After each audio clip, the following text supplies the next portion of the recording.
Well, thank you for doing this. First off, Yeah, uh, absolutely, man. yeah, it's been a while since we last spoke. Uh, 2019, I guess. Yeah, There's I think that. it's been a while since I saw a lot of people Yeah, face to face for sure. there's that big like year long black hole where nothing Yeah. happened, and Yep. everybody's just kind of now figuring out what to do about it. Yeah. Yeah, how are you holding up? Have you been keeping productive in this whole time? Yeah, I've been keeping busy with things. Are we going right now? Yeah, I Oh, it's a pretty cool. casual. Yeah, we'll just jump right into it. Okay, awesome. Yeah, that's cool. Yeah, I've been keeping busy with a lot of stuff. Actually, like at the beginning Mm-hmm. of the pandemic, we had like a mold infestation, so it was like a black hole of a year for sure, but it was more like a black hole that sucked a lot of different things from a lot of different places. So it would just was definitely was definitely a weird year. But yeah, we had like mold, so we were out of here. We had to stay in like some Airbnbs for like almost a month while they were trying to mitigate the mold, and they tore up half our kitchen basically, Oh and then my god. had to like rebuild all the cabinetry and everything. So That uh, sounds like a nightmare.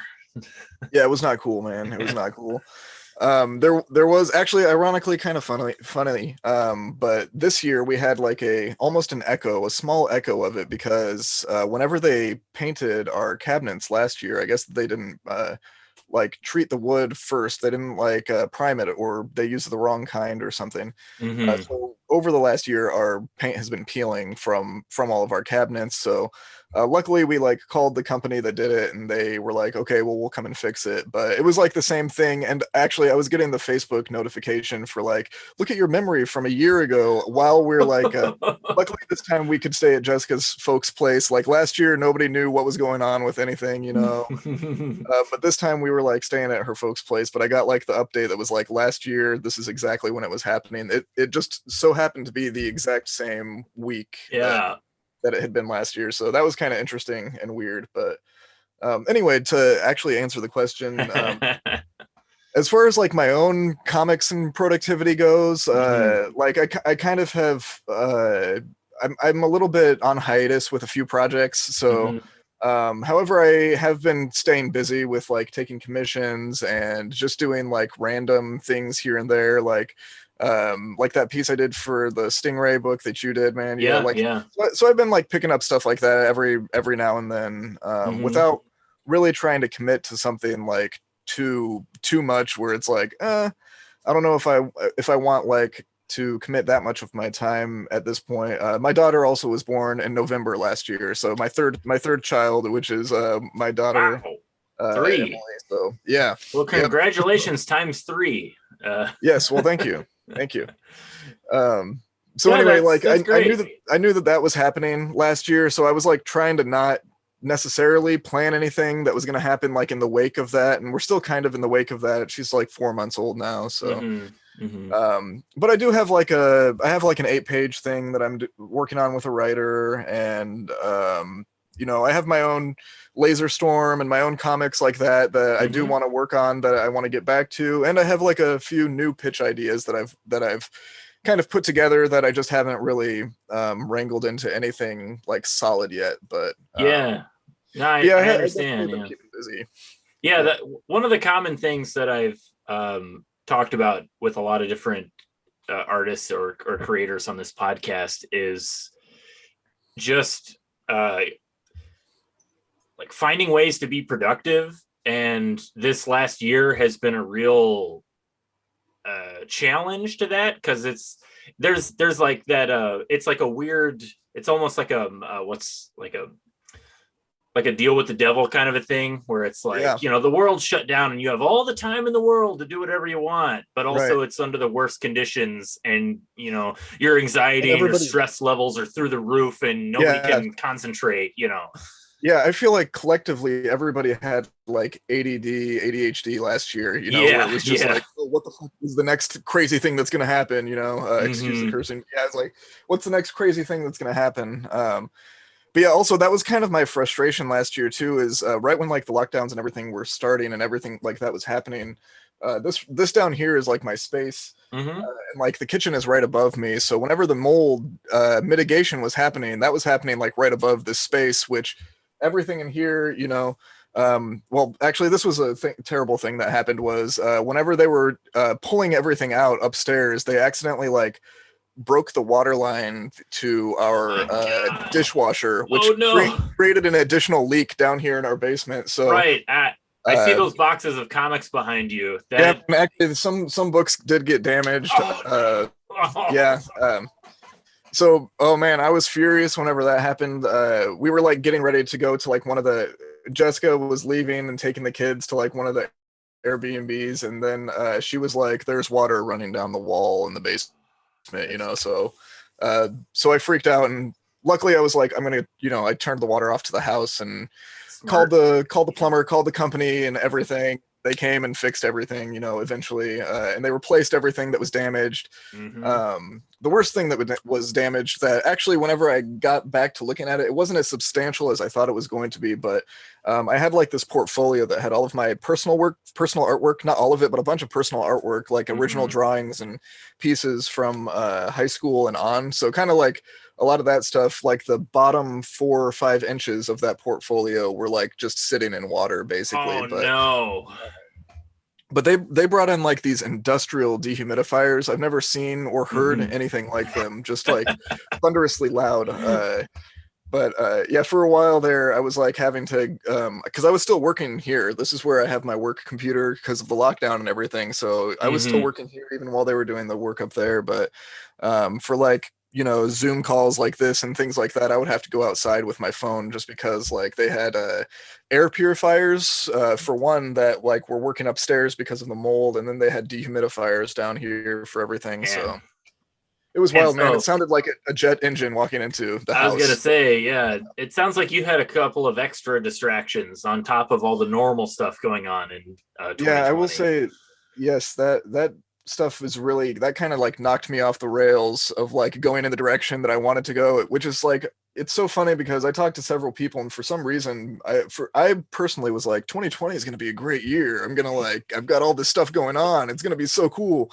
And then everything was, yeah, Yeah, kind of that's like derailed. that's the sad irony. Like I had planned 2020 was going to be kind of my comeback year too. Like I had been not doing as many conventions the last few years because I Yeah. just been so overwhelmed with projects, and I just needed to sit down and I got a day job, so I just need to just work my day job and get these books finished. And then 2020 was going to be my year coming back to Planet Comic Con because I hadn't been Yeah. there in a few years, Hmm. and I was like, okay, this is like I had a timeline set. That was my deadline, and I met it, and I was all ready to do it. And then, wow, that just didn't happen. Yeah. And now here we are. It's like a year later, and who knows what's going on. So Well, you got the Amoral Stingray out, so you did get that out yep, last I year. So did. And that's actually good. that was another thing that kind of benefited me, was it gave me like a little bit of extra time to kind of do it in a comfortable manner. Like I'm like a lot of creative people, like I certainly value a deadline, and like I like creative pressure, but at the same time I also am very susceptible to just cracking and just Yeah. letting it overwhelm me. And so because like I did initially, I really wanted to have that book ready in time for March 2020, which Oh, okay. for Yeah, Planet yeah. Comic Con. What For all the cons and everything. Yeah, of Right, course. Yeah, and that didn't happen, and so I yeah, was like, well, I still got other stuff, so I'll just it's good enough. Like because yeah, I got other stuff that's ready. That because like I said, I had been juggling several projects, so I yeah, didn't get them all done, but I got a few of them done. And but not not doing any cons just kind of allowed me to sit down and just be like, all right, let's just knock these projects out, and we're just gonna keep working on this stuff. So that worked out good enough for me. yeah, for sure. I'm somebody who's pretty easy to just roll with whatever's happening. Yeah, I try to be anyway. Yeah. yeah. Yeah, and I actually was starting to get my bearing back, like probably around September, October. I was finally like putting out a bunch of work. I think that's maybe even around the same time that you had me do that piece for you. That was because Yeah, so we did it. October was when the Kickstarter ran, so I would have talked to you like a month or so before about doing yeah, that. So yeah. yeah, so I was like finally kind of like getting everything back on track again. And then yeah, that's when Emily, my third, was born. So it was kind of like, all right, and now it's back to kind of like it always feels like it's back to square one, where it's just like it's like the video game that doesn't save incrementally. That's what like my comic book and my illustration and my drawing, kind of my creativity works that way, where it's like, unless I'm able to like give all of this that's built up to it, and like work with that momentum, then it's like I kind of gotta kickstart it again. Get like Yeah. excuse the phrase, not necessarily kickstart, but just mean like I gotta I know. actually Yeah. get that thing going again. So That's actually something I've been struggling with, and something that I've talked to a few other creators on this podcast. I just talked to Christopher Harris last week, oh yeah, and I love Chris. Yeah, he's awesome. yeah, oh, Chris is great. I love Chris. Yeah. But he was talking about how he's sort of just like stepped away from social media, and it helped alleviate that pressure that you feel, Yeah. like that creators feel, where you always have to be producing and you always have to be Putting saying some sort of something. content out. Yeah. And that's definitely something that I definitely got sucked into, that whole mentality when I first started doing cons. Like I got really sucked into the every convention. I in my head, I'm thinking every convention I do, I need to have a new book, which is, it's a noble goal, but I'm not an artist. I'm a writer, and I am producing these books, but I can only produce them so fast. I'm not like, I have a day job, but it's not I'm not in the 1%. You know what I mean? Like I don't have a lot of free money to just like throw around. So it's like I produce stuff as fast as I can. And you definitely feel this pressure of constantly needing to have something new. And after a few years of doing that, I definitely felt like a burnout, where I was like, I'm not getting the return on this, like constantly having something new. And I would be doing all these conventions, and I'd see people that are just like hanging out, and they seem to be having so much more fun than me, where they're just like, yeah, this is my newest book from like a year and a half ago, and I'm still working on other stuff, but this is all I got right now. And they seem so relaxed and happy and just enjoying themselves, that it really, really made me second think, really reevaluate like how I'm approaching the whole thing. Yeah. Well, and also like the as awesome and fun as the creating part is, the socializing is also fun. Unfortunately, that's been taken away, or it's been, I guess, kind of just corralled into only social media now. Within the last year, which is kind of a shame, because I feel like people try and seem like they put their best face forward on social media, or at least try and reflect like the best version of themselves. But I don't really think that's the case, and I think a lot of people kind of end up betraying themselves in a way online, or at least for me, it's like the more and more content I see that's not what I signed up for a specific creator, that's like I almost get disenfranchised with their work too. Whereas like if we would just I loved just hanging out with people at shows. You just talk about comics, you just talk about whatever cool stuff you're into, and now like people just talk, that people do talk about that on social media, but it's such a small part of what like the focus is. It's more about like, yeah, you're right, overall personality kind of type deal, which is fine, but usually if I follow some badass artist because of his artwork, I want to like see that. I want to see the art. Yeah, I know. And it's very frustrating. And I'm sympathetic to the other end of that argument, which is like, you shouldn't have to limit yourself just to try and please a bunch of people. Like, I'm a whole person. I have ideas. I should be allowed to say whatever I want. And, I don't know. I get that. But like, there does seem to be this disconnect with this idea of, well, by personality, I don't mean the person, I mean like the personality that's being presented, That's what I was more of like online persona, I guess. That's what I was getting at. That's more, I guess, what I should say is like Yeah, no, I agree. Yeah. I think that there's this kind of double-edged sword with social media where it's sort of it encourages people to it's not honest. Like it has this facade of being honest, but it's not, because you're not. It's like I'm not an expert on this. You can find plenty of other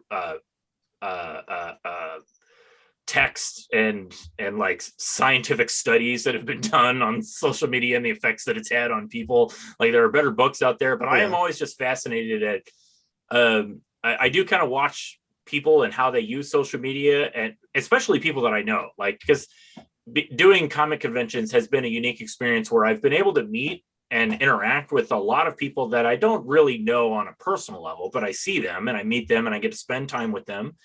And then, you follow them on social media, and there are some people where it's like, oh, that's the person that I met. And then there are other people where it's like, I don't recognize this person. This is not the Yeah. person that I spoke to on the floor of the comic convention. And it's so strange to me. Yeah. Yeah, that definitely does happen for sure. Yeah, and for a while, I feel like at the beginning of whenever I got a Twitter to begin with, I feel like I posted any kind of thought that I had for that same thing. It was like, well, I'm just putting my thoughts out there, and lately, the last few years, I've just kind of tried to really hone it in into just like, I just want to mostly post about my artwork, whatever Mm-hmm. projects I'm working on. Every once in a while, if I have like a silly joke or something like that, maybe I'll throw that in there. Yeah. Um, but like I guess that's more like what I would prefer the focus of my online discourse to be. Of course, Mm-hmm. I am a full person. Also, I have opinions about everything, like Sure. literally everything. So, Yeah. but that's not really my opinions. I guess I should say are very divisive. Not like inherently just well it is inherently to it's inherent to my opinions, I guess, that they are kind of divisive for certain people, Mm-hmm. so I don't really like to talk about that all the time because I'm not trying to like make people feel uncomfortable with my work unless I'm doing some work that's specifically for that purpose, which Yeah. the kind of content that I make is not really it's not Yeah. really like that Well, all of the time, well, so I have the I guess this is also kind of a problem that I think a lot of writers have, and I think a lot of comic book artists kind of fall under the umbrella of writer, because to be like, if you're writing and drawing your own book, you're a writer. You're also an right. artist, but you're still Mhm. writing. Yeah. And I think there's this innate desire for writers to have their uh their thing that they're working on be read, and I want people to read the thing that I write and be able to decipher and infer or decide, however, whatever they get from that. I, that's what I want them to get out of it. I want them to get from the product that I create. I don't want to just like go on a social media and say a sentence. This is what I believe. This, and this. I want to create a story, and I want it to move Yeah. somebody, and I want them to think about it, and hopefully the things that I believe will seep through that. But I Mhm. don't want it just to be like everybody like with a bullhorn, just like saying concrete sentences of what they think. I think art has a lot more nuance to it. And so I Oh, get absolutely. I get really frustrated with the necessity that comes from social media, where you have to kind of take that bullhorn tactic of like cultivating a group of people who agree with the sentence that you put out there, so that they will then go and support your work, which backs up, or in some way agrees with the sentence that you put on Twitter. And Yeah. it's just And all that's very frustrating to me. yeah, I feel like that's kind of more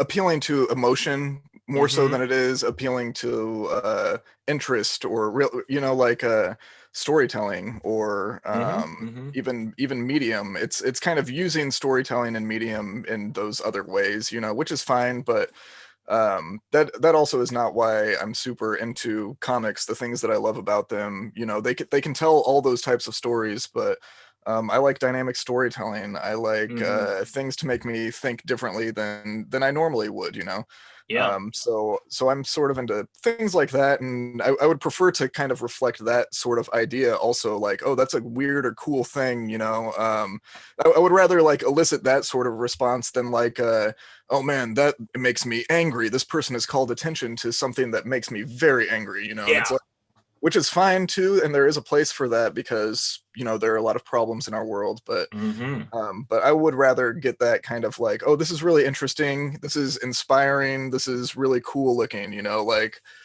something like that, because that is more what I personally respond to. So I guess that's why what I would kind of like to reflect in my own work. That and like I guess I'll talk about a positive of social media is whenever it is kind of about the work, just being able to interact with other pros, professionals, and people that are peers too. And it can be very encouraging that way. And that's kind of like how I prefer to use it. Like if I see one of my friends post like a badass post, I get hyped. I get like super, I guess inspired by that. So then I like to encourage that type of posting is what I like to encourage. That's what I'll like, comment, retweet, that sort of thing, because it's like, that's the shit that I'm into. That's what I want to, that's actually really what I want to see. So and that's what I would prefer to produce also. I think that's important, an important distinction to make, because I'm not, this has been a common theme among everybody that I've spoken to since I started this podcast, because I think everybody kind of struggles with how to utilize social media. Like either you've made it and you've got the 10,000 or 100,000 followers and you're like on that level, or you're somebody who is trying to figure out how to get to that level, or you don't care. But there's kind of all these different varying levels. And a lot of people kind of that I've spoken to, it's been a common theme of the conflict of like, there's a way to game social media, but you don't like that would at the same time would betray who you are as a creator. And really a lot of creators just want to spend time creating. They don't like like social media is a weird thing, but I don't want to just sound like I'm a Luddite who's just like like social media. It's been incredible. I'm able to keep in contact with so many creators regularly through, you and I messaged you on Facebook to do this podcast. That's how we were able to keep in contact. I met one of my regular collaborators, our mutual friend, Ed Bickford. He just friended me out of the blue on Facebook. We had never met. He just because Ed is a super nice guy, and he just is constantly friending everybody he can. And we were friends on Facebook, and I saw some of his art and I liked it. And then it so happened that one year we were both at the same convention, so I went and said hi to him, and out of that, we've got 2 graphic novels together that we decided to do. And that was all just from randomly meeting on Facebook, of all places. So of course I did a piece for American Chop Suey also. That's true. I was like, that's exactly. My two Buster Moody connections, American Chop Suey and Amoral Stingray. Nice. But I don't necessarily want to just spend this whole time harping on social media, or I do want to talk about your art, because I'm a huge fan of just all the work that you do. I think you're a fantastic artist. Well, shucks, man. Thank you. I know. There's not much to say to just me gushing. I don't want to just gush over you all either. But I we've only spoken at conventions, and it's been in a pretty professional level. And I think the interesting thing about a lot of these indie comic creators is that they're all kind of out there, but it's such a weird, disparate community. Like everybody kind of knows each other, but there's not like, we're not necessarily people that are getting covered in the comics press all the time and getting all the, I certainly don't have a Wikipedia entry. I can't speak for you. You might, but I don't know. I don't think that I do. Yeah.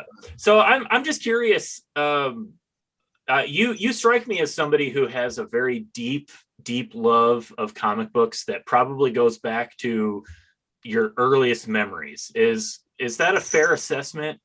Yeah, I definitely have very early memories of buying comic books, very significant memories with specific issues of comics even, So I do associate comic books with like very key developmental times in my life, and that's not just like early childhood, but because I've read comic books ever since I was an early child. So it's all the way up, grade school, elementary school, high school, college, and beyond, now. So do you remember? I can associate, comics with all of those time periods. So. Do you remember like what your first comic was? Like, do you have a memory of like your first I haven't been able to like zero in on the exact issue. It is an Uncanny X-Men issue, and it was from the 80s because Okay. it had Mohawk Storm in it. And Oh. I've gone back through and I've reread all of the Uncanny issues. And I think that I at one point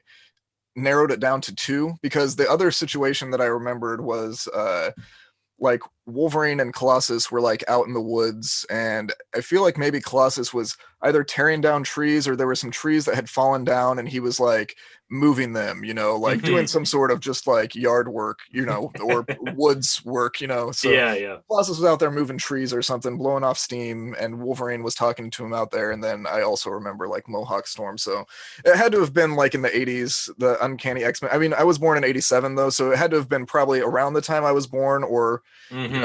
before even, which is possible. But that's like the first one that I, specifically remember. But I I got a lot of I was super into X-Force. I was super into like, all the X-Men books. The X-Men ones were really the big first comics that I really got into. Were you So like all in on the 90s X-Men, just the whole bonanza, like all the yeah, I loved all of the big, 90s X-Men yeah. stuff. I loved all of the Image stuff too. So I Oh just yeah, followed it yeah. simultaneously. I guess it was, I was like I said, I was born in 87. So when Image was first happening, I was like 4 years old. So Yeah. I Yeah. wasn't there for that, but necessarily it was kind of, I played catch up for a little bit whenever I was Hmm. in elementary school and grade school. There was a comic shop that was next to both Osco Drug and was next to Hobby Lobby. So anytime that my mom needed to go get house decorations or something, I could Hmm. go to the comic shop, or anytime we needed to get medicine or something like that, I could go to the. So like those two, anytime that we were going out to do that, I would go to the comic shop and try and like at that time they had 50-cent bins, and the comic, like there were so many comics that they over ordered at that time that like they almost all made it into the 50-cent bins almost immediately. Yeah, So yeah, yeah. I so I was able to find all of the early Image stuff, hmm and I actually followed X-Men, but I like kind of went back and filled in all the gaps with the Image stuff, the early Image stuff. But yeah. No, that yeah, that makes sense. I definitely see that in your work. yeah, Uh yeah, yeah. definitely. The Image founders were a huge influence on me first starting to draw. The same could be said about Eastman and Laird. I got one of those big colored reprints Hmm. Hmm. Mirage put out of like the Turtles stuff. So I loved that stuff too. Just the density of that work was awesome to me. Um, so yeah, I don't know necessarily, who my well, I would say they're not my biggest influences at this point, but they were like my beginning influences. They were the Yeah. one like the Liefeld, Lee, Silvestri, Hmm. Todd McFarlane, Eric Larson. Those guys were the ones that like whenever I read their comics, whenever I was a little kid, I was like, I have to find out how to do this. This is the coolest thing that I've ever seen. So Yeah, yeah.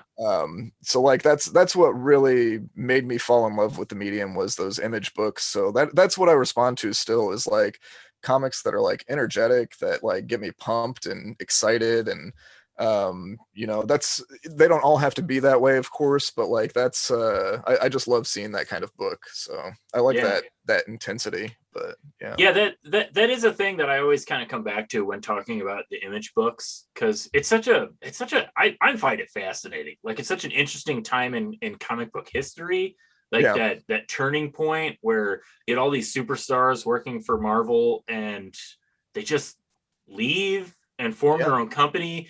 And looking back now, it's easy to say like, of course, they founded Image and blah blah blah blah. But at the time, it It was a was really rough monumental. thing. Yeah. Like Yeah. It was. they Yeah. almost didn't it almost didn't happen. Like they really did need a lot of outside help to make it work. Yeah. I think it was Malibu. the Yeah. Malibu, exactly. Right. They were able to get help from them to like distribute everything. Yep. And Yep.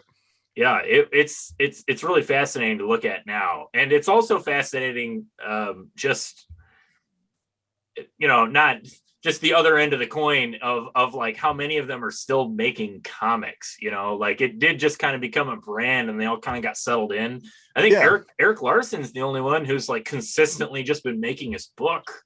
this entire time, you know? Well, yeah, that's true. McFarlane has always, he always has his name, whether it be writing or whatever, is always associated with Spawn too. So Mm-hmm. I think that Spawn might actually be the longest running creator-owned book now at this point. I don't remember if it is or is. I'm pretty sure that it is because I'm pretty sure that he prints like record-breaking issue or whatever on there. Right. So I'm pretty sure that it is, but. Yeah. Um, or at least like the longest run with a single creator, Like being a part of it. attached to it in some Yeah, way. Yeah. yeah. So I know that he does also, but really, I look at it and it all kind of just seems right to me. It all seems like it happened the way that it happened. Yeah. At the time, and even now, I would still prefer Wildstorm be its own thing. I would like for those characters to be able to be actually played with in a way that's not like that's outside of like this giant corporatocracy. Like Yep. Yep. I don't Yep. want to see them enveloped into like this. Like an alternate universe for a Superman crossover with the Right. Watchmen universe and then the Wildstorm universe. And yeah. Yeah, I just liked Wildstorm, so that Yeah. that was that was maybe my biggest disappointment, because also at that time I loved so many of the books that were coming out, It, and then just everything changed and yeah. everything got dropped. And because I always I liked all the imprints, to be honest. I really just love the Image books, the good and the bad of them. So Mm-hmm. and there's plenty of both. So Yeah, that's true. Yeah. yeah. No, I was definitely somebody who was just like buying all the Image stuff at a certain point in my life. I was just, Yep. I was the Wednesday warrior, who Oh would yeah. go in every Wednesday and just get new stuff. And I was always looking at Image. Yep. Yeah. Yeah, I even got all the extreme books, all like Mm-hmm. the Bloodstrike Brigade crossovers, Yeah. Yeah. everything. I picked all that stuff up. Freak Force, whenever that spun off of Mm-hmm. Savage Mm-hmm. Dragon. So yeah, I love that era. And I like all those. I like all those books. Yeah. So yeah, those were really the ones that I like started reading those, and I was like, man, I am just pumped about comics. I've told my wife this before, because she actually is, she, before we had kids, she was a reading interventionalist specialist at an elementary school, so she would help teach kids how to read, essentially.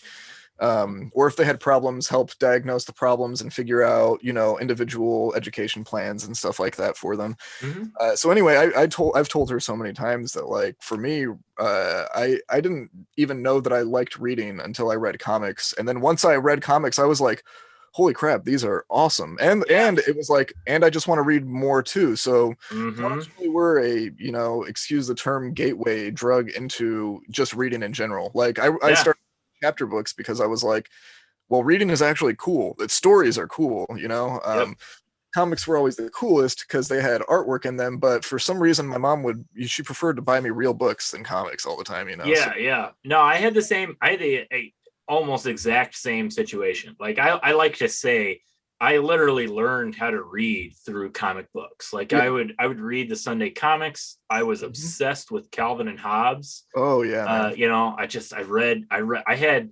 I would clip out the Calvin and Hobbes strips and like tape them to my wall. So like my Yeah. wall was just covered in Calvin and Hobbes strips. And then I remember like the first, I don't remember, I think maybe like I was in the fourth grade, and the first collected edition of the first Calvin and Hobbes book was available through Scholastic. And Hmm. it blew my mind. I was like, you could get a book with all of Yeah. these, and yeah, it absolutely, like, comics is definitely a gateway.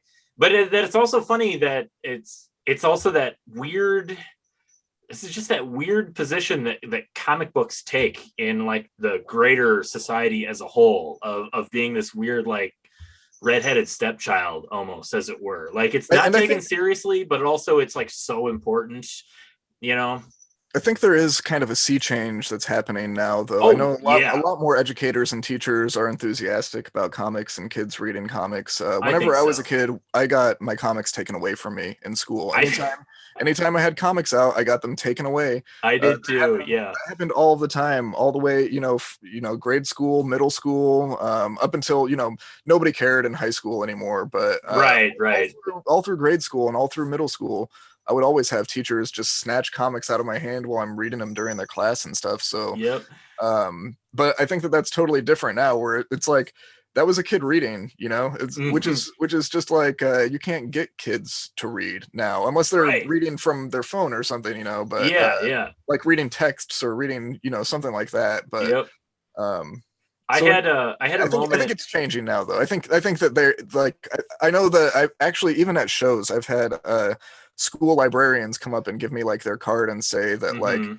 you know, if we have age appropriate material, go ahead and send them a PDF and they'll see if they're capable and, you know, interested to in purchasing Yeah. it for their Yeah. libraries for schools. So One of the until until that I stopped doing cons for mysterious reasons in 2020. Right, the year before that, one of the best selling books I've ever had at a convention has been The Uncontrollable Reclass, which I nice, do yeah, with the Sarah, artist Sarah.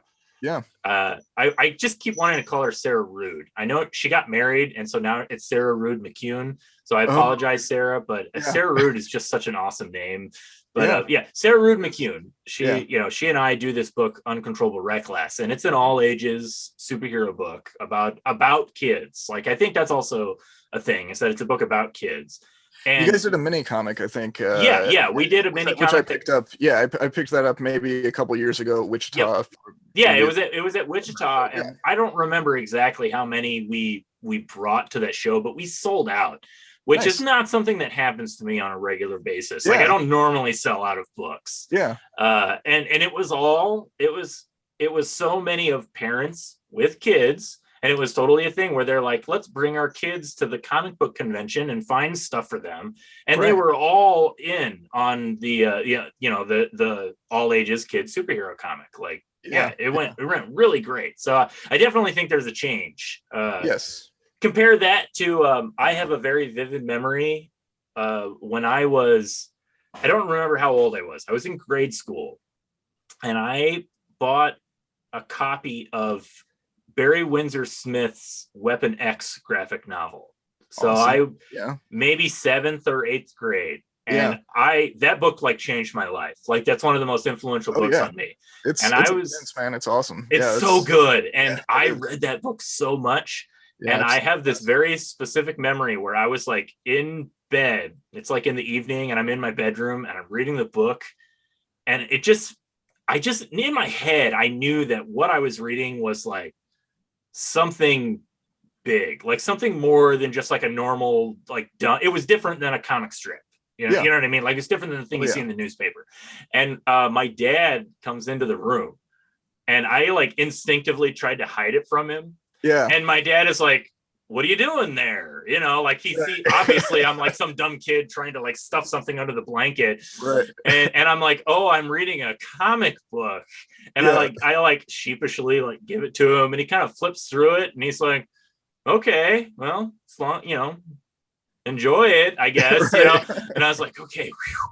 Like I thought I was going to get it like taken away or something, because it's all Yeah. violent and bloody Oh and yeah. hardcore. And but like looking back now, it's like there's not really any, like there's no swear words in it. It's just, it was Yeah. like tonally it was just presented so It's very adult. It's very adult. mature. Yeah, it's very Yeah. mature. Like even though like there's Even the obviously fractured there's storytelling, it doesn't work in all places, but it's more sophisticated than just your straightforward like A to B yeah. kind of storytelling. Right. So I knew what I was reading was different than just like your normal Spider-Man comic of the time, yeah. or your normal anything, even your normal Saturday morning cartoon. Yeah. And I was so like awkwardly embarrassed, Yeah. that it was going to be taken away. And thankfully it was not. So Nice. Well, kudos to my dad. unfortunately, I grew up in a conservative Christian home, so whenever I was in elementary school and my dad found my Spawn comics, Oh yeah. there was of course like my favorite ones had Angela in them, so like because she was Mm-hmm. hot and like half naked, of course, and Yeah. so like he found that, and then he read the backstory, which I think is like always summarized by one of the characters in exposition. Like Yeah. throughout any single issue, it's constantly reiterated. But he was like, "Oh, absolutely not! This guy gets like hired by the devil to like come back and lead Hell's army here on Earth. And it's got like half naked chicks in it. No, it was like absolute no." Yeah. My dad actually tore up some Spawn comics in front of me and threw them Oh away. my god! So, Oh, yeah. no. Well, I mean, if you So want to, that was a bummer, but yeah. if you want to talk about overbearing parents, my dad, although he didn't ever really, I was surprised. He never really came down on my comic collection. He did, however, come down on my CD collection very harshly. So I bought every Nirvana album at least 5 times before I was the age of 18. Like it. Yeah. That was right out, you know. So yeah. So yeah, I definitely sympathize with you. Yeah. I do also remember because although funny though, like Bloodstrike wasn't an issue, you know, like I guess to, you know, bring up the same thing where it's like, it's literally like an ad in the back of that says like rub the blood, and it's like just all the characters in you know, like bodies covered in blood everywhere. And that's cool, but you know, and there was graphic stuff in the Spawn books too, I suppose. But it was edgy. I think it's also for me, you know, for a 3rd or 4th grader. I guess that's what I'm getting at. I know? think it's important also to remember it can be kind of strange to think about, but I do think that the early to mid 90s, it was a very different time, and it's almost difficult to really bring the picture into focus, because like you got to remember, this is pre-internet. So like not to be too crass, but there wasn't an instant porn machine in the pocket of every single kid. Like, no, it was still magazines on those school bus, like exactly traded, you know, like, and stuffed into your math book, you know. Right. So, I remember that. Like, I remember kids like hiding porn mags and all the secrecy that involved in that. And I think that that's kind of it's like representative of a different culture in time. And I think that is also reflected in the pop culture of the time, where, you know, you can look at the art of Rob Liefeld and Todd McFarlane, and it's so scandalous. And I think that the criticisms of it hold true to a certain degree, of like, okay, you know, the posing of that is just ridiculous. It's all sexist, you know, it's just all the male gaze, yada, et cetera, et cetera. But it's like, that's who it was for. It was they're trying to create the most, you know, eye-catching image that they can, you know. So, and it's called Image comic. Yeah, it's called Image. You know, like going at that point, at least, I don't think, you know, not many books kind of went beyond that surface level kind of appreciation of this is the big flashy books that are coming out, and that's why people were buying them too, you know. Absolutely. And I think that's what that drew a lot of kids into it. I think, but like, I think a lot of people have trouble parsing this idea of like, well, if you want something to be sexy looking, just go read a porn comic or go watch a porn, you know. And it's really difficult for a lot of people to get into the headspace of like, that wasn't necessarily an option at the time. And also, you know, some people don't want to go all in one direction. Like, they don't want a porn. They just want something to be just a little bit, you know, just stimulating, a little sexy. Yes. A little stimulating. Exactly. And, but it's just fascinating. I think it is, to just look back at the time and really try to evaluate it for what it was, because it really was something. Yeah, definitely was a different time, and I don't know if the same decisions would be made now. You know, there's a whole other different world at kids' fingertips now than anything that we could have imagined whenever I was in elementary school. So not even a comparison, but yeah, that still was like that was like a landmark thing for me, having all those Spawn issues, you know, torn up. So then later on, whenever I was older, you know, and had my own space and could do different things, I went to a comic show, and I think I rebought every single one of them in, you know, one of those you know, like just those long boxes. I think they even had quarter bins at comic shows back whenever I was in high school still. So I probably restocked all of those again after that. But do you remember like the first time you went to a comic book convention? I do, yeah. And actually, funny enough, my dad actually did take me to my first comic book. Did he? Oh, good for him. Yeah, because I always drew. That was the thing, is I was always drawing comics. So so I think that, well, I know for a fact that there were a couple times where it was like, he was like, oh, there's going to be an artist here. One time, Adam Kubert had like an art show down on the plaza which it was awesome. I wish that they would have comic book art shows now, but of course it's not 1993 or 1994 where comics were selling millions of copies at the time. But I know, which is a shame. But I know. But Adam Kubert actually did had an art show.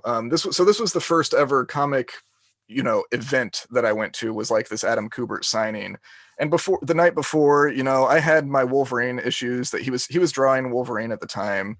So I had like the Wolverine issues that he had done and some of the covers that he had done that I was going to take for him to sign. Which unfortunately they said that no, he wasn't doing any signing, but we did also, my brother and I each drew like a picture of Wolverine that we gave to him at the time. So that was kind of cool. That's pretty cool. Yeah. Of course, I was like in 4th grade at the time. So it was like, I don't know how good it was. I have some 4th grade art somewhere else, but it's anyway. I still have that feeling when I go to comic book conventions as an adult and I get to meet creators that I like. I'm like, I like approach their table and I'm like, can I give you one of the comics that I made? Yeah. Like, will you please? You don't have to do anything with it. I just want to know that I gave it to you. Right. Yep. Yeah.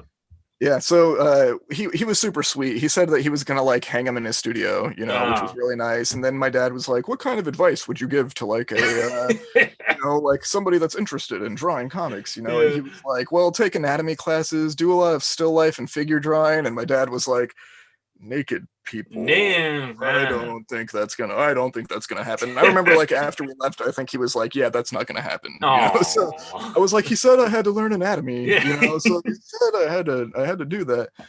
Although it did that event did lead to my dad getting me a Bern Hogarth anatomy drawing, which was his anatomy book, which was amazing. That was also awesome. That also was very influential on me liking really dynamic, exaggerated kind of poses and things like that. So that was cool. And then the next one after that there was a comic show at the Reardon Center in KCK here in Kansas City. So so I went to that one. I guess I learned later on. I didn't know any of the creators at the time, but I learned later on that like Bernie Wrightson was there. That was one of the rare Richard Corbin appearances, con appearances that he had ever done.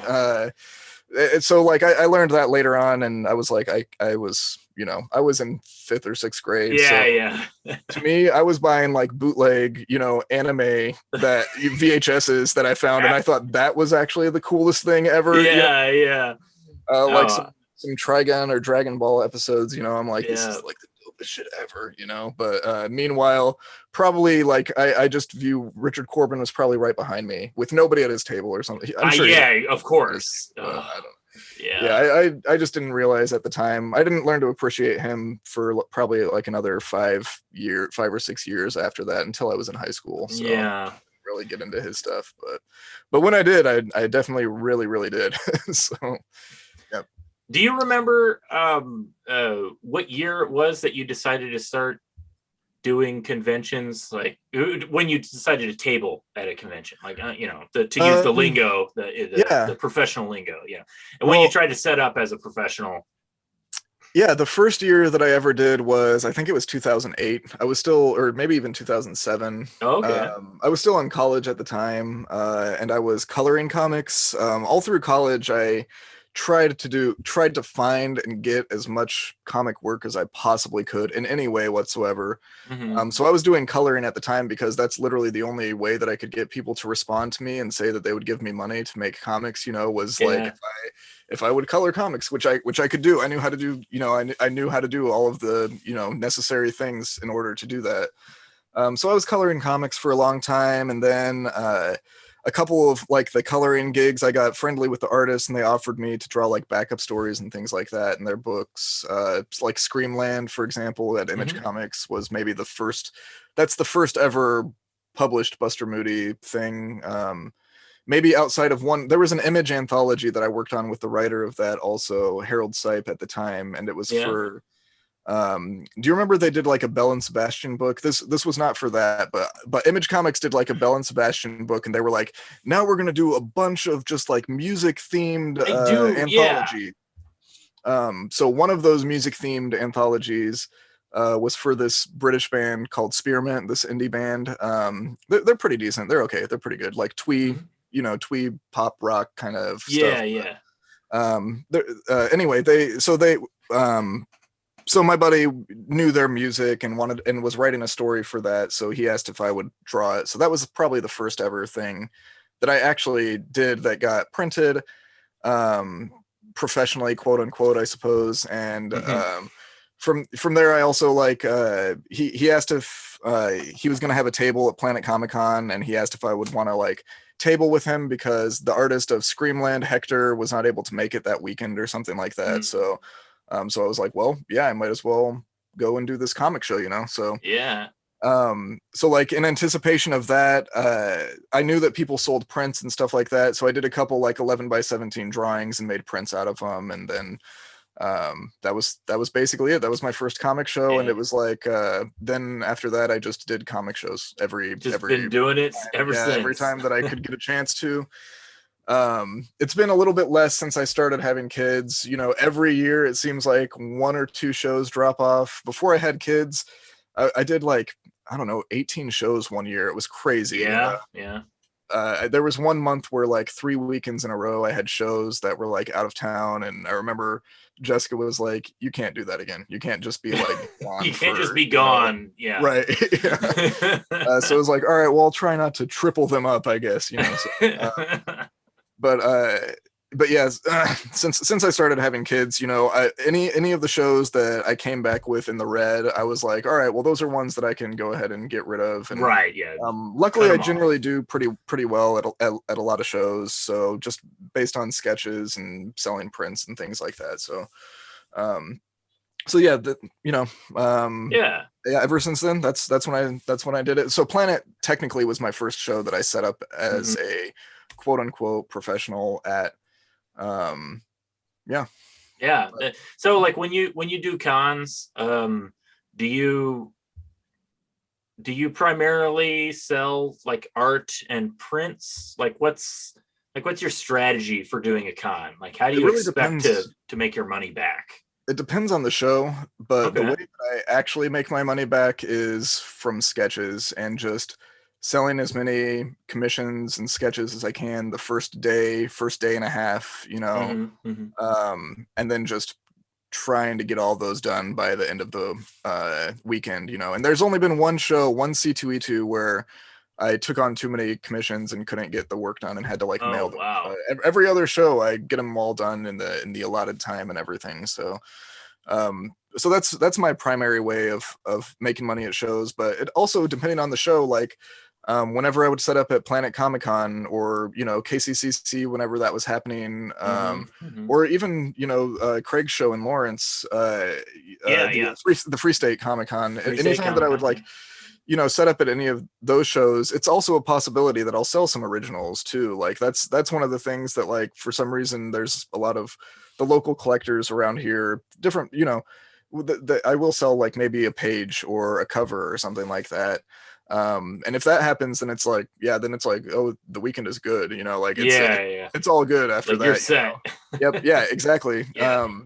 But rarely is it actually book sales, which I know is probably disconcerting to hear from a writer's perspective. Well, you're sitting there with I made peace with that after my third convention, where I was just oh, I see what's going on here. Well, I will say that also does depend, because whenever I would hype up a book before a show, whenever we would have a new Rad Squad coming out, I would really hype it up before either C2E2 or Emerald City, Planet, whatever show is coming the next weekend. Anytime I'd really hype it up, then people would come up to me and they'll ask for that, Yeah. So then there would be some weekends where I would sell out of certain issues of Task Force Rad Squad, honestly. That and the Godzilla in Hell issue, that book that I did, those have been my hardest books to keep in print and keep consistent, at my table. Oh, that's good. And well, yeah, unfortunately it sucks because we're not printing in Rad Squad anymore. And we did do a Kickstarter for that pre-COVID, but we had some family health issues that happened around that time that kind of diverted my attention away from that Kickstarter right in the middle of Yeah. the campaign. So That is unfortunate to hear about that. I do remember that campaign. I know a lot yeah, of people that were pretty hyped about that, but yeah, yeah. Which was cool, and honestly we probably could have made the book on what we made from it, but we decided to try and go with like this fulfillment company that had like this outrageous target that they wanted to hit. So yeah, that's the which frustrating thing about like crowdfunding is like finding ways to make it work. And well, the thing is, I knew that we could have made it work for less than we even had, like just doing the math alone and having yeah, done self-publishing, but there were other variables at play. And then once we actually signed the deal with the fulfillment company, unfortunately, it was like, well, we kind of like I can still do anything to promote on my end or whatever, but the deal is the deal essentially. So like that's what yeah, the fixed number is, even though that's not necessarily, I didn't think that it needed to be that. It's like, yeah, that'd be great, like shoot oh for the sure, yeah, stars, like that's yeah, cool. I think we could have, anyway, there was a lot of other things that happened, and then like in the middle of that campaign, my wife's had some health issues, so it was like I was basically checked out. I had all of these release, I'd made a shit ton of memes to promote it before. So I just had those like on autopilot yeah, from that point forward, basically, where I was like, every day I have like 2 or 3 memes that I made that I can like, post or something like that. So at least there's some traction, but also the algorithms, they get tired of your they shit after a do. couple days. They're like, yeah, we're not showing anybody this. Yeah, we're not It's showing anybody this stuff. So it's frustrating. I actually I tried to follow your lead when you did the Task Force Rad Squad mhm. Kickstarter. I saw you were like pumping out memes every day, Yeah. and like yeah, and I was just like, that's just what you got to do. So when I did my Kickstarter for Amoral Stingray, I really did try to like have a new meme. I couldn't do one every day, but I tried to do one like every couple of days, Yeah. and I have like a folder with like 30 of them where I was like, Nice. I was really sitting there being like, and then anytime something topical came up, I was Oh like, yeah. oh, write that down, make a meme out of that. You got to put Yeah. it out there. And it devolved all of my attention to just try to promote this thing. And it was so much work. And I'm very happy that we funded, but Yes. I'm also not like, I'm not going to necessarily like mince words about it. Like I was going for the bare minimum to print a bare minimum number of books. Right. And to be perfectly honest, that didn't actually cover the production of the book. I was literally just covering the printing of the book. Yeah. Yeah. I know I'm not telling you anything you don't already know, being in the comic business, but it's just like, it was so much work just to try and get to that point. Yeah. It was incredible. Right. Yeah. But I did draw inspiration from all the work that you did on Task Force Rad Squad. Well, good. So you can take that consolation prize. Thank you. Yes. Well, I'm always happy to inspire. So Yeah. hopefully inspire good things. So, yeah. I want to talk a little bit about Task Force Rad Squad, because I've said before, it's one of my favorite indie comic books, and I totally mean it. I think it's great. Obviously I love the art. Like you got a great style. I think it like the story definitely taps into something that is in the like that indie comic mentality, like that indie comic sphere, where it's like a simultaneously an homage but also a satire of like the things that came before it. And it's a loving pastiche kind of. Yeah, a loving pastiche. It's a very millennial art project. Oh, it totally is. Yeah. Yeah. Like you kind of had to be there for the 90s to appreciate, some of it. Yeah, like Power Rangers specifically. Yeah. Obviously, there's a huge Power Rangers thing going on. How did you and Caleb come together on that project? Caleb Goellner, am I pronouncing that correctly? Yeah, Goellner. Yeah. Goellner. Okay. I've also heard. Yeah, I say Goellner. I say Caleb Goellner. So. Okay. Yeah. All right. Caleb Goellner, no problem. Yep. So yeah, he's the writer of the book. You're the artist. How did you guys come together on that project? Well, we kind of knew each other from at the time he was living in Kansas City or Lawrence. He went to school in Lawrence, so Okay. and I think he graduated a year or two before I did. So he's a couple years older than me, but Mm. regardless of that, he was making comics or interested in making comics. At the time, he was actually writing for Comics Alliance, but Oh, okay. Yeah. yeah. Uh, and I think he had written something for Toy Fair at the time too. He went to school for journalism essentially, Mm. but he also had like an interest in writing. Yeah. Specifically, he wanted to write like a Super Sentai sort of tokusatsu themed, comic. Yeah. So we were friends just because he would go to comic parties and I would see him at the shows. So like, at the time, Steven Sanders would have like a comic party and a bunch of pros would go there, and I would see Caleb and his wife would see me and Jessica there. So we would always talk to each other and kind of hang out at the parties and stuff like that, or after shows. And then there was one of these parties where, well, I guess actually before this party, so like I grew up and I loved Power Rangers. I always loved them from whenever I was a kid. My brother and I used to, play that we were morphing and do all Hmm. the hits and kicks on each other. All the stuff that the news said that like you can't show your kids Power Rangers because they'll do this stuff. Like that's all Right. the stuff that we were That's doing. what Of you were course, doing. so, Yeah. yeah. So we loved all of that stuff. But like for some reason I had like this huge memory block where like at a certain point I hit a point in adolescence where I was like, I'm way too cool for Power Rangers. I'm over that. I'm not like, they're not cool anymore and I'm completely over it. And I like locked Power Rangers away like in a box in my mind, Yeah, for a totally. very long time.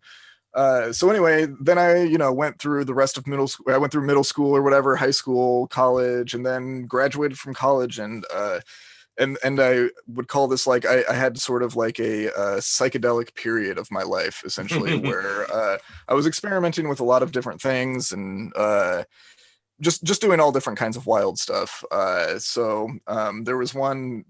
I don't know if you have like a content rating on your show or anything No, like that. no. But okay, cool. Well, I there are not many viewers to begin with, so I'll okay, just put that out there. So I'm not worried about content rating.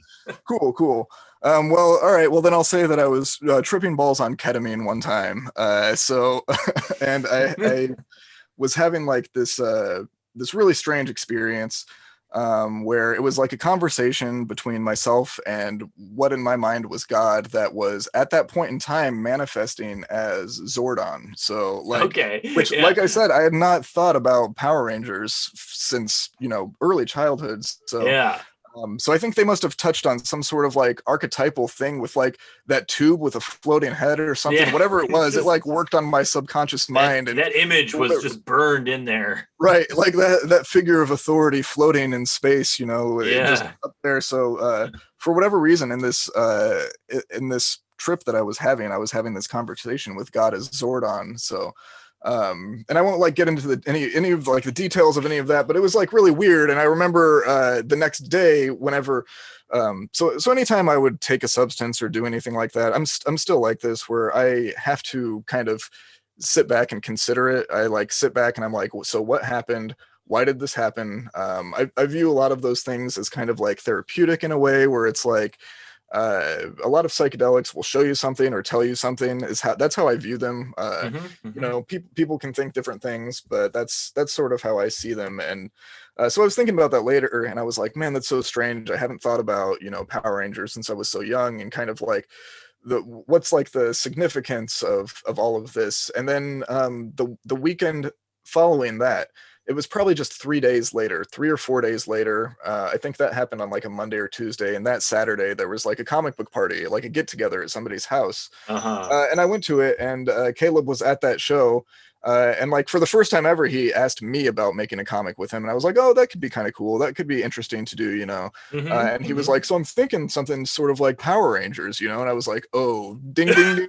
So I was like, "All right." Yeah, it's a So I was like, cosmic sign. Yes, I was like, I'm very interested then, at that point. So I was like, well, I have to explore this now because I feel like I kind of was, it would be like negligent of me. Would I be like negligent of the universe if I just was like, well, clearly this path is being made for me, or at least Yeah, that's what it was like at the time. yeah. Uh, I also believe that like when there's like moments in life when there's high energy and high weirdness that starts happening where all these different things will start converging. And usually it's at moments of like high stress, or there's a time that there's like a transition that's happening, some sort of change, significant change in your normalcy. So like that sort of any time that happens, I like to really hone in, because I feel like that's really when your subconscious starts talking to you. And if you view yourself as part of like the greater unconscious also, like that's you can definitely, if you raise your antennas, you can kind of receive something from that. You can pick up on that. Right. So that's sort of is how I see things. So so I try not to dismiss things like that whenever they happen. So in that case, I was like, well, please tell me more about this comic idea. And the more that we talked about it, the more I liked it. It seemed hilarious. Caleb was really smart in the way that he wanted to do it, and really clever in kind of the way that we were homaging. And we were just on the same page about so many different things too, that it was like, it was really a good, perfect fit. And kind of our personalities complemented each other too. Yeah. That's always like such a big thing about creating comics. And that's also the weird, I say weird a lot, but that's also one of those, like, it's just like the weird thing of trying to find a collaborator. Is like there is that just like that personal connection that you can have with somebody, and it doesn't necessarily reflect the art itself or the project you're trying to make, but it's just, you just want to feel comfortable around people.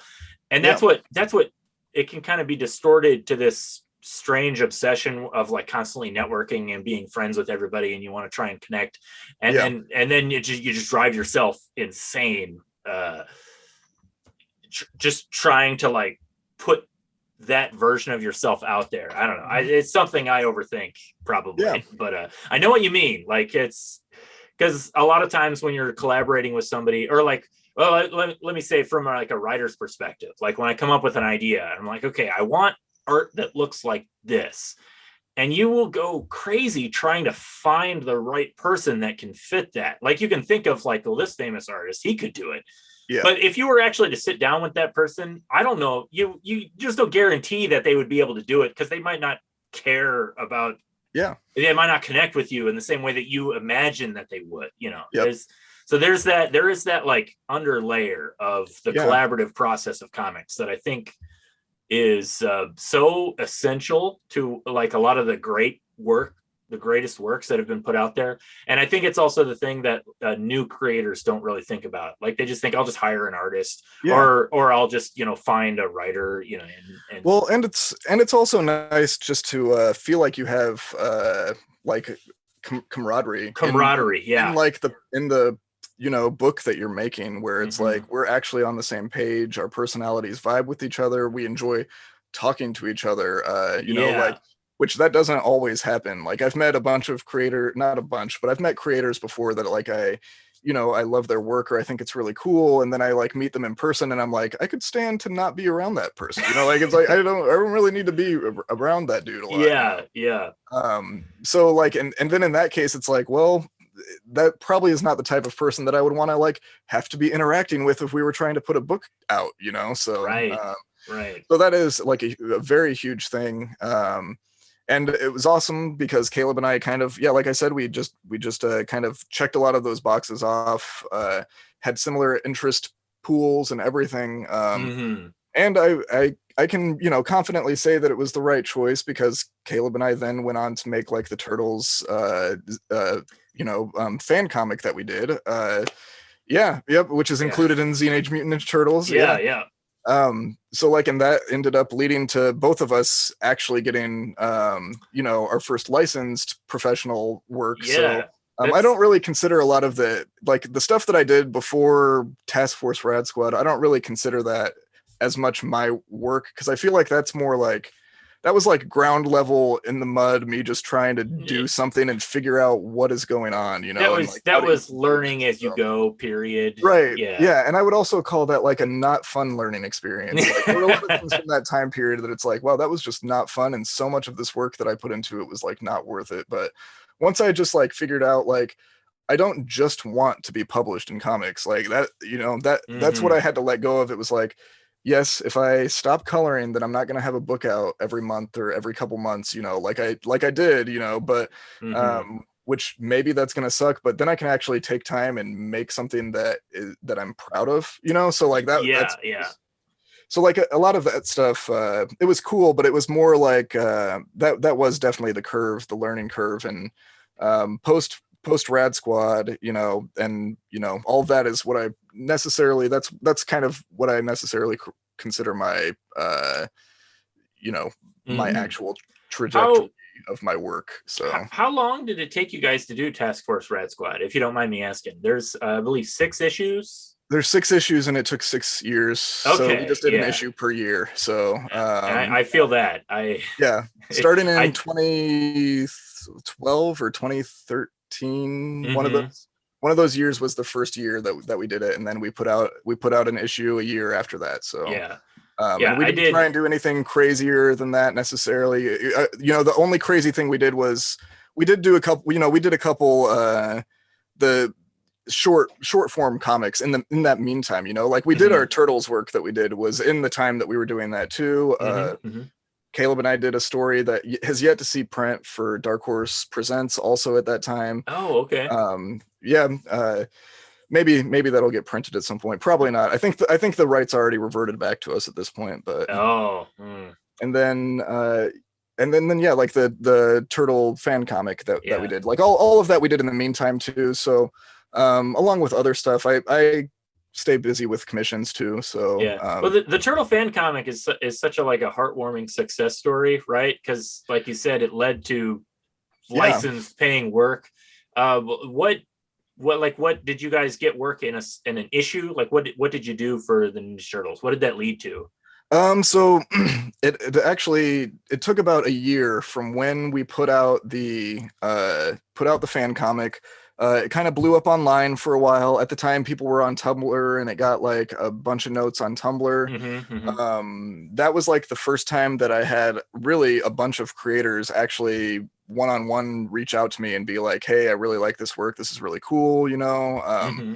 So, which is kind of sad because I think at that point we had done the first couple Rad Squads, and like we never got a response like that from Rad Squad. We did from other indie creators and other Sure. people that we're Yeah. friends with that we met at shows and stuff. But Yeah. like once we did that Turtles thing, it was like, oh, it's actually getting some traction. Some people actually started talking to us, and I had several creators send me the editor Bobby Kurnow at IDW, the Turtles editor. They sent me his contact and told me, go ahead and message him, tell him I sent him, sent you his way, sort of thing. So I was like, all right, cool. So I did. I like messaged him. I found Eastman's email address. I'd gotten that from somebody, so I sent that to him. Oh, very nice. So I sent it to Bobby, and Bobby was like, "Oh yeah, I already had a couple people send this to me. This is really cool, and yeah, I'd love for you to do some work for us. Like whether that's like a cover or something like that. So, and that's what it ended up being, was a cover at first. So Okay. um, and then so like that's kind of what it was, and then we talked about maybe doing something that was a little bit longer, and then it was like Caleb also loves the Turtles. He wrote the zine, Yeah, or he yeah. wrote the story that we did. So Bobby and Caleb started talking, and Caleb started pitching story ideas to him. Mm-hmm. So Caleb actually had I actually got I did a variant cover first for an issue on the main Turtles series. So Mm-hmm. it was the issue that introduced Pigeon Pete, essentially. So, so I kind of like did the variant cover that had like the almost like character reveal or something like that. So, Yeah. so that was like the first thing that I did, and then maybe and that was like about a year after we put out that fan comic. So I think we had already done like Rad Squad 3 at that point too, or was working on it. Mm-hmm. Um, and then shortly after that, maybe like 3 or 4 months, is when Caleb had his first, backup story that was published for the Amazing Adventures book. And then from there, it just kind of, it was like random things. So I've just done like a handful of little things for IDW, like over the last few years, most of it in the Turtles world, but also around that time is when I did like the Godzilla in Hell issue Mm-hmm. that, that was for IDW license from Toho. So, which that was really cool, really fun to do. At the time, it maybe was not as fun, but it was really fun at first. So I'll say, and then it's also been like that's one of the books that I have a hard time keeping on my table because people just love Godzilla. So yeah, Godzilla fans are rabid. They really are, and they're awesome though. It's a really cool fan base for the most part. Yeah. They're really cool. So I have a friend who's pretty entrenched in the Godzilla fan community. Like he's a fairly popular Godzilla stop motion YouTube channel. Oh, nice. That's awesome. Yeah, it's like it's a whole community and they're just all in on it. And yep. I can't argue with it. I like Godzilla as much as the next guy. Maybe not as much as the guys in the actual fan community, but as much as anybody that's not them. Right. Yeah. Yeah. So that was super cool. That was, I felt honored to be included in that lineup because like Stokoe, who I'm a huge fan of James Stokoe's work. He's awesome. He did like the first issue of that. Bob Eggleton, who like does these amazing Godzilla paintings, did like a painted story for the second issue, and then like they had me draw the third issue. So it's like I was like, wow, that's like quite a follow-up, but that was right. Like awesome. How are you gonna top that? Right, coming in after 2 ace acts. Yeah, and I don't think I did necessarily, but I did try. So I tried. Yeah. So anyway, that was cool, and then after that, I've also done like a few Ninja Turtles backups, and actually one of them was with Caleb. Actually, so I guess to kind of bring it full circle, Caleb and I did get to collaborate, where he wrote the story and I drew basically it was in the Amazing Adventures books. It was in the cartoon spinoff, title at the time, but we did sort of our homage to like the Turtles coming out of their shell era. So the Turtles formed like a rock band. Yeah, and then, like, I love that video. Yeah. Oh my god. Yep. So did I as a kid. So I was like, so Caleb was like, well, like let's dress the Turtles up as like punks. They're like in a punk band, and I'm like, all right, well, do like the coming out of their shells, like an updated version of that essentially. Yeah. Yeah. That's awesome. So that was really fun and cool. That was maybe like one of my favorite things that I've worked on, and that was just like a 6-page story or something like that. But it was just so fun to like just vibe out and draw the Turtles as it always is. I'll never get tired of drawing the Ninja Turtles. They're just so much fun. So they're iconic. Like they are, and yeah, they Eastman and Laird were. It's one of my favorite comic book stories, at least like behind the scenes, like I know, comic book come-ups, like, oh, for sure, the Ninja Turtles is one of my favorites of those, and just like from a creator standpoint, Eastman is like one of the sweetest, most genuine, coolest dudes. Like he's such an awesome guy too.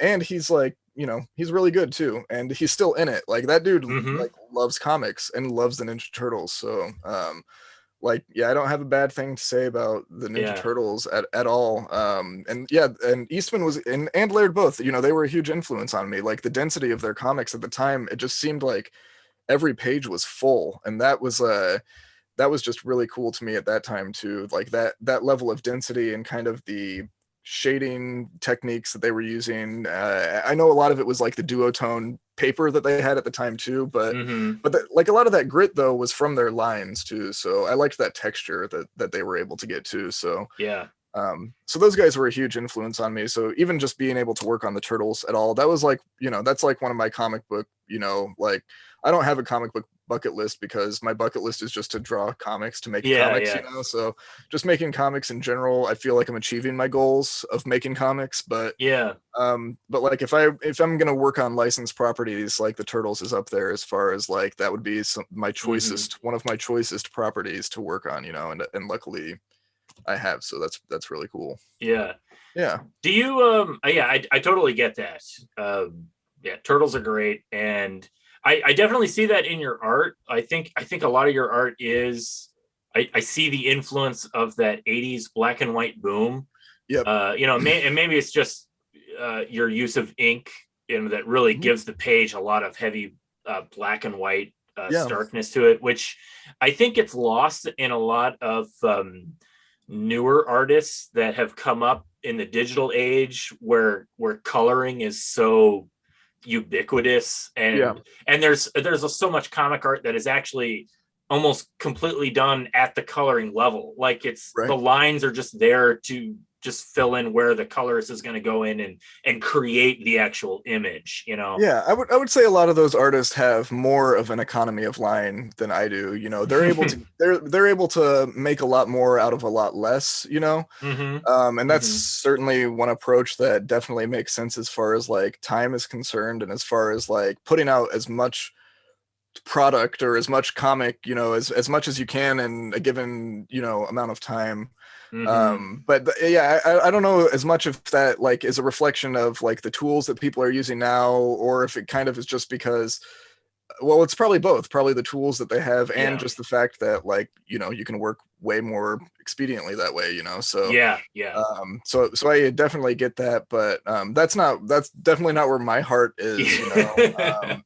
I'm for sure like my favorite comics to collect. I collect a lot of comics, other than like a few runs of titles and things like that. My favorite comics to like go digging for are like, I love the shit bins is what I call them. And it's like all of the discarded comics that like no serious collector is very interested in, because there's not key issues in there, because it's by some like person that nobody's heard of, you know, who was like a teenager in the 80s and was able to get this comic made, you know. So those are my favorite comics to dig for.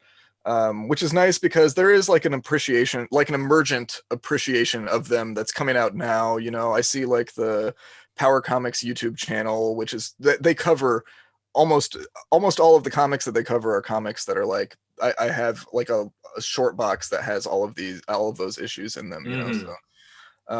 So that's cool to see. And of course, like Jim Rugg talks about that sort of comic too. So in the kayfabe, you know, in their their channel, that podcast that he does with Ed Prisker. It's so fantastic. Yeah, they cover a lot of that content too. So I think that it's like emerging as like maybe a popular thing, or you know, more so now, which is kind of a shame, because it's going to mean that it's going to be harder for you. Really difficult for me to find those books, and there were still like some titles that like I could find, like, oh man, like this in the back page of one of these issues, it's like, check out these titles, and I could like get online and find them for like 75 cents to like $1 a piece or something like that. And then it's almost like I'm still digging in shit bins, you know, but that's not the case anymore. Now even those books are like $3 or $4 a piece. So I have that thing with records. Like, I love record hunting, and I love finding like old weird albums that were just like self-produced in the 70s or 80s, and and it's like, as that becomes more popular, like, because everything becomes it's so easy to just identify things on the internet and go viral and whatnot. So there's that, man, when you just find something out in the wild, like at a thrift store, and it's such a great feeling. Well, the thing that I love about those comics, and I don't know if I've heard anybody describe it this way, but this is the thing that I really love about them, is it's like, I don't know what the print run was on these like 80s boom comics. Whenever you hold it, it's like you really do feel like you're holding something that like is special. Like there's not a lot of these. Like this shit is cool. It's like, even if it's like you open it up and it's terrible drawings, I don't care. Like 99% of the time it's going to be super sincere, so the person's going to really, they're going to be like putting their soul onto the page, you know. So I really love that. And it's the same with records, you're right. I make beats, so I like to find rare things that are like, well, these are, if I sample something, you know, I don't want it to be like a sample that 20 producers have touched already, and they like, you know, because everybody will recognize that sound, you know. So it's trying to find like the weird sounds, the obscure things, you know. Well, dude, if you need some obscure samples, you need to come out to St. Louis and pick through my record collection, because I have got so many records. I've got so much rare, weird stuff. I have that too. I have that thing too, where, because like I go to thrift stores, and there are, you know, we both live in the Midwest America, and so there is an abundance of old like religious albums that pretty much anybody could record back in the 70s or the 80s, like any church choir, or just like a family. There's so many like family singer records. Or even like a weird high school high school choir, things Yep. like that. Yeah, you Yeah, can. I got one. It was like a nearby. Anytime I see like a local high school, like Yeah, the like Highland Marching Band 1965, I'm like, I yeah. gotta have this because this might be the only one in existence. Like Half those people might not even be alive anymore. It's exactly. crazy. That's what I have That's to one of the assume that's cool why things. it's at the thrift store because the Yeah. original owner died and no, it's Yep. not worth anything. So Right. the family just dumped it into the thrift store. And that to me, like that gives me like a kind of like a Grant Morrison vibe or something like that, where like that thing has magic now. Like it has Yeah. something that like is there's like a there's something in that record that nobody else, guaranteed nobody is going to be experiencing that record when you're listening to it. Also, that's another thing. It's Right. like that Right. you're the only person on earth that's listening to whatever that high school, Yeah. At that 1965 moment, band. Yeah.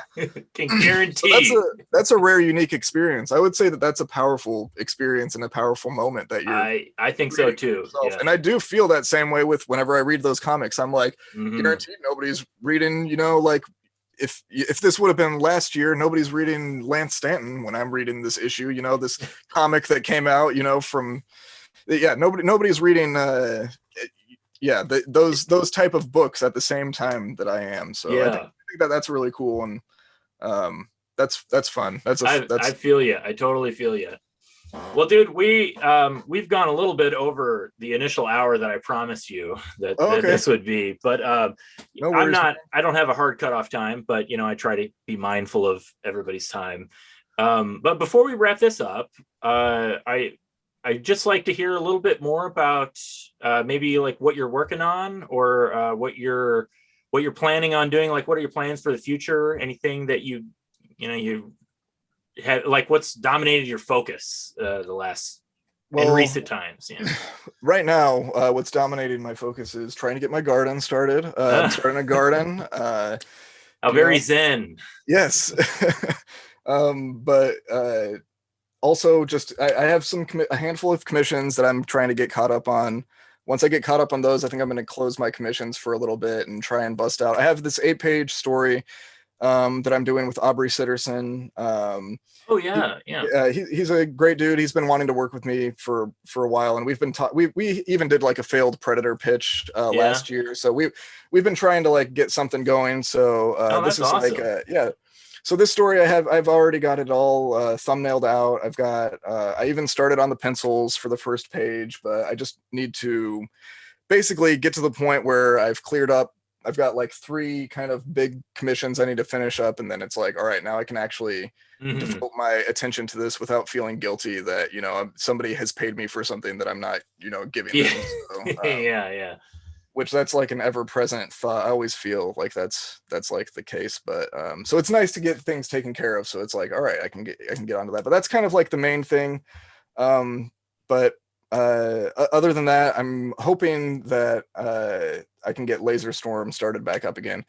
I know Yeah, well, exactly what I want to do with the story. That's another thing. I've got that almost entirely scripted out, the story. So really it's me. Yep. yeah, that's another one I picked up from you in Yeah.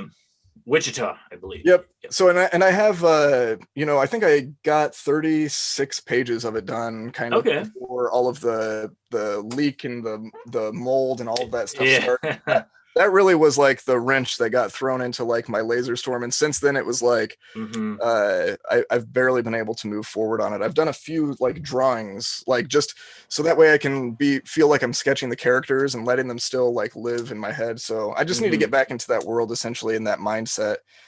So that's probably going to happen here this year soon. And then Caleb and I do want to print Task Force Rad Squad. So that would kind of just be an issue of finding either the right home, the right publisher for it, Hmm. or deciding whether we wanted to try and crowdfund it again. So, Again, yeah, I um, gotcha. and I may also work on another thing with Caleb too. We were Yeah, talking about potentially pitching a thing to some publishers. So we'll see that's if that, cool. yeah, we'll see if that happens. So that would be cool. Yeah. Can you see yourself doing like a monthly book? Like, were that an option? Like, would you be able to, like, would you I feel would be comfortable able doing to. that? Yeah, I would be able to. I'm very confident that I could actually do that. Maybe not the so my preferred method of working is I like to do pencils, inks, letters, colors. Yeah, I mean All that's one of the things I like yeah, most about your work is I like yeah. that the singular vision, like the singular artist aspect of it. Well, thanks. Yeah, I appreciate that. And that is, I really like that too. So everything other than the writing, and even the writing in some cases, I like to do as much of it as I can. So like, I'm Mm-hmm. not sure if I could do all of that, on a monthly basis. But at least as far as like penciling and inking an issue, I'm confident that I could do that on a monthly basis. It's just that having that be something that like monetarily is worth it for me to do, that's really where Right. the thing Yeah. kind of I do have 3 kids, so it's like I need to, if I'm going to be doing that, then it's going to have to completely be able to um, take the place of my steady day job that I have or surpass it, Yeah. in way that I'm getting paid, which it just doesn't look like that's going to happen anytime soon. Yeah. It would be cool if it did, but Yeah, I do. I was gonna ask you. I didn't mean to pry, but I was curious if you did have a day job. I Uh, do, yeah. So I'm a video editor and motion graphics animator. oh, So okay. Yeah. so What? I do a lot of After Effects work and video editing. So Mm-hmm. That's been a common theme when I talk to a lot of artists is like balancing your art life and your day job life. Because like a yeah, lot of people, it's very difficult to make money off of just being an artist. I know I'm not yeah, saying anything new. This sounds like a stand-up comedian routine from the 60s, right, like every parent in the entire country has said you'll never make money. That's no, that's yeah. not a career. So Well, I yeah. will say that my first couple years, my first year or so, maybe a little bit longer, out of college before I got married. It was totally fine. Whenever it was just me living on my own by myself, I can make Mm-hmm. however much or however little money is, and honestly not feel bothered either way. So that is what I did for a while. And I did continue, the freelance life into marriage for a little while. Mm-hmm. But at a certain point, it was like, we hit one of those months that was a dry month. And even that month alone was enough for my wife to be like, you should probably try and find a Yeah. steady gig, so. Yeah. And I was like, all right, well, yeah, that's cool. I can do that. And also that was around the time when I was like, I don't want to do any more coloring either. So like my actual steady stream of like Mm-hmm. comic stuff was I kind of like voluntarily was cutting that stuff off. I wanted to like make a opportunity for myself to have to, Yeah. make it with that. But it didn't really work out that way. So I got a full-time job at that point in time. Mm-hmm. And yeah, so I've kind of had one ever since. And, as time goes on, I get paid more and more at my job, and it looks, there's less and less possibility that a page rate is going to match that, amount. And, Right. Right. I have 3 kids, so it's like, Yeah. it would be cool for me to, I guess maybe what could make it happen if like the page rate were actually substantial. Yeah, no, I know what you mean. Yeah, if Yeah, yeah, that was one of the things I talked about last week with Christopher Harris. Like, he talked about having a day job, and mm-hmm. he actually really appreciated the freedom Yeah, of having a day job, and so he knows he's got his finances covered. So now yeah, when he devotes time to art, he could just do whatever he wants, and he doesn't have that pressure of trying to get a gig. Like, he's right. free to turn down whatever he wants. He's free to just work on his own projects. It's like that total creative freedom, which is an interesting thing to think about, because I'm somebody, it's really easy. I feel this myself, and it's really easy to kind of get sucked into the almost like the bitterness of having to have a day job. And you think about, Yeah, like, like, what could I accomplish if I didn't have this day job? right. But it's, Yeah, sometimes you need to appreciate what you are able to accomplish because you have a day job, because now you have right. Would the you have been time able and the to freedom. fund your book? Like if Exactly. yeah, That's and it's the same thing with me. Like with a lot of my things, it all kind of it's all it all works together. mm-hmm. Um, but yeah, I am totally on the same page as Chris on that. And that's kind of been a thing that I've said for for a while myself too, where I like having that creative freedom. I don't feel like I have to take every job that comes around. I do turn down commission requests sometimes. I do turn things down where I know if I were still working freelance, I would say yes to literally anything that came across, my email, because like I don't know, you can't turn money down if you don't know when the don't next paying gig is going to come. Exactly. Yeah. So I do really, really appreciate that. I do like that aspect of it. However, yeah, so having a full-time job takes up the 9 to 5 and sometimes more than that, and of sometimes course. more. And then I also have the kids, and they, so on a good day, it's like the time that we started this podcast is basically the time that I'll like sit down and actually be like, I'm going to try and get something done. So, and it's like within the first half an hour, whether it's going to be a good night or it's going to be a bad night, if the ball gets rolling, then it's like, cool, we're good. Like we've got some steam, some momentum, built up, but there'll be times where I'm like sitting there and it's like, should have been on my phone for 45 minutes now, just scrolling and really don't feel like I'm gonna get anything. I've gotten sucked into that where I'm like, this is script writing time, and I sit down and I write like a sentence and then I pull up a tab on the internet and maybe like start a short YouTube video, and I'm like, I just need to clear my head, play this, and then 45 minutes later it's like, well, all my time's used up now, I'm just going to bed. Yep.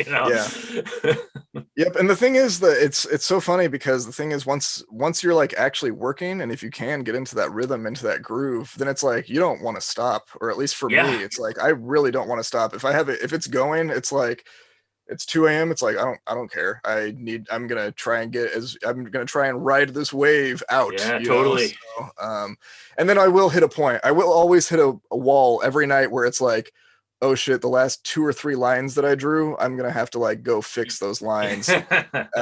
So I should just stop. Like the lines per capita are getting worse. Like more lines fixed than we'll be able to stay on the page. Then it's like a point of diminishing returns.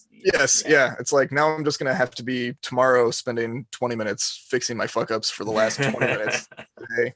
So once I hit that point, and usually I'll notice there's a few lines where I'll like draw the line on a face wrong or something, like it just doesn't end up where I need it to be or want it to be, and I'm like, I was in such like a vibe before this, and now it's like it's just gone. So if I recognize that, then I'll stop. But that's usually how I do it. But and then weekends usually are family time too. So essentially it's just in the evenings, or occasionally we'll have like a dry spell at work, which does not happen often. Has not happened like in the last year and a half. Oh wow. But before that, when I was still working in the office and stuff like that, they were like, well, if you have free time, everybody can do personal projects if we have free time, as long as everything actually gets done for work. That's the only problem that there is. So I would color things. I would color comics. I would color commissions. Like all those cables that I posted the other day, I colored all of those probably at my job, just because I, had the time and it was slow for a little while or something like that. So, but that hasn't really been happening recently. But that's very cool. Yeah. Well, dude, I think we're gonna wrap it up there. I really appreciate you giving me this your exclusive creative time to chat and do this podcast. I had a lot of fun. I was probably just gonna read tonight, to be honest. I have a few books that I was gonna try and check out, but yeah. So where would you send people to on the internet to find your work, or find out more about you? The best place to go would probably be bustermoody.com. And there you can find my shop through there also. And I think that links to most of social media, but I'm also on Instagram as B Moody, except zeros instead of the O. So Buster Moody was taken and B Moody was taken. So I guess there are other people. I looked on Twitter the other day, and I was surprised at how many Buster Moodies I saw. There are. I was a little surprised. I just didn't expect that. So, but I am on Twitter. I got Twitter in 2009, so like right at the beginning of Twitter. So I am Buster Moody, at Buster Moody on Twitter. That's one that I actually have the correct handle on. But I'm on Facebook also. I'm on all the social medias. So yeah, people can check me out there if they want to. So yeah. Oh, right on, man. Well, once again, I have been talking to Buster Moody, amazing, awesome independent comic book artist, and let's do this again. That'd be awesome, man. I still got more stuff I want to talk to you about, but I think we've spoken enough tonight. We could do a whole episode on Cable and that would be your awesome, appreciation of Cable, because me and my friends, I thought I was the only one who liked, but not me personally. I thought my other friend that I have, my X-Men friend, he's like the biggest Cable fan. And that was always like a thing. I was like, sure we had an appreciation. Well, I thought he was until I saw all of your Cable pieces of art about Cable. And I was like, I think Buster's got old Alex beat. I have a portfolio full of Cables, and I told myself that one portfolio, it was going to end after one portfolio, but now I'm like, well, I could put the smaller pieces in a 9x12 portfolio, and then I could just keep on working on the rest of them. So I'll probably keep on expanding my Cable collection. He is my favorite character. That was one of the things when I was in elementary school, that it was like he was the coolest character I'd ever seen in my life. So absolutely. 6 or 7 years old, and like you see Cable. Are you kidding me? Yeah. So rad. But we'll definitely elaborate on that. Thank you for having me. Yeah, thank you for having me, Aaron. And yes, I would love to talk Cable sometime. Or anything else. Just let me know, man. Hey everybody, Aaron Walther here, just reminding you that if you like this podcast, please subscribe to the channel. Also, head over to secondthoughtcomics.com to stay up to date on the various comics that I write. For a limited time, I'm giving away a free PDF of my latest graphic novel, The Amoral Stingray. All you have to do is sign up to the Second Thought Comics newsletter. Link is in the description. Thanks for reading.